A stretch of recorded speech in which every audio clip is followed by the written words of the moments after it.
Hello. TikTok says you got to have a good hook. That's all I can really come up with, so hopefully you're sticking around. Hey, this deviates from my normal content style. I typically prefer to entertain, and I love that. I think that medicine's the best laughter. Let's restart that. Laughter is the best medicine, one of the best medicines. But I also want to provide value, and I'm trying to figure out my own journey here on TikTok because I love the entertainment side. I'm also a big proponent of fitness. I love fitness. I love working out. I love being healthy. I love lifting heavy weights. And I was thinking through some things. I was like, there's a lot of people that talk about losing weight, burning fat, and all of that is great. I love all of that. But what I feel like I don't see enough of is teaching the skinny brothers how to put on good weight, good muscle, without adding all the extra unneeded fat and calories. And I'm hoping I can try to speak to that a little bit. So if you're a skinny brother and you just start, or you're just starting out, or both, maybe you just have a hard time gaining weight. You have a high metabolism. You can eat anything in the world and you just can't seem to gain weight. You have no idea where to start.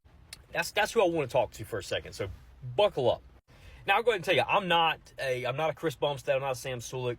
I don't have any pictures right this second, but I have a decent physique. I would say decent. But I'm a Joe Schmo. I'm just like anybody else that's, trying to stay fit and stay healthy.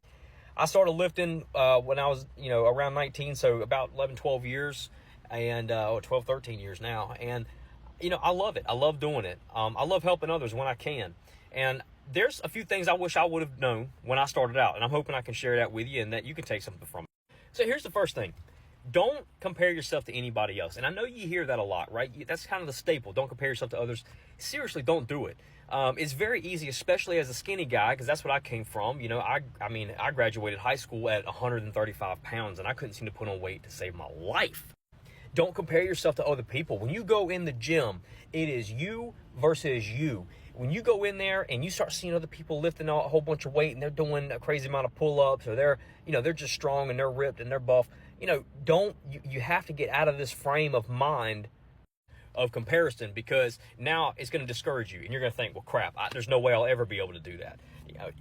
It'll completely derail your progress. Number two, you're not eating enough.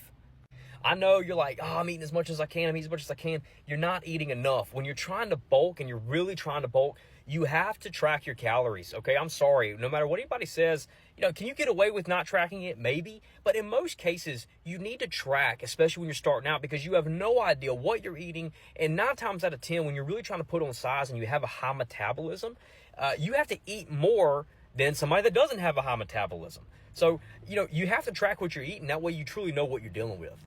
So download you an app like MyFitnessPal.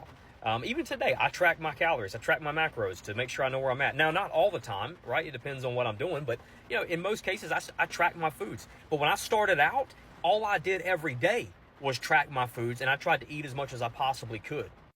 Now, another thing about something like MyFitnessPal is when you put in your goal weight and you put in some of your details, your height, your weight, your age, your activity level, it'll spit you out what it thinks you should be eating each day. And that's great, because they didn't have a lot of that when I first started. So utilize that. Start there. Number 3, be consistent and have a plan. Okay, when you're just starting out, you typically don't know what to do when you're in the gym. And the last thing you want to do is walk in the gym and have zero idea of what to do, right? Walking around, looking at the machines, trying to figure it out. Have a plan. Utilize YouTube. Utilize other creators on this app that create workouts. As a matter of fact, use ChatGPT. To this day, I will put in workouts on ChatGPT to help switch my workouts up. You're welcome. That was a freebie. So, have a plan. Have a plan. Work the plan. Be consistent. Show up. Show up when you're sick. I mean, maybe not when you're sick. Not if you're contagious. But you know what I mean. Show up. When you don't feel the best, sometimes a workout's the best medicine for that, right? When you don't really feel like going, go anyway. Once you start getting in that routine, it starts to become habit, and you start to stick with it.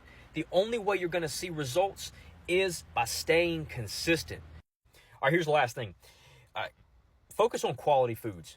Don't allow yourself to get in this mindset of, well, I'm skinny, I can just kind of eat whatever I want. Yes, in some cases, that is true. Your body does burn off calories, a lot faster. So can you get away with an extra burger or two? Sure.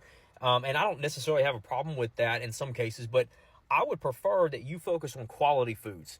Okay, you can look up creators on here who have bulking on a budget, grocery hauls, and they can show you ways to save money and still buy good quality food. So don't buy into this mess of just eating whatever.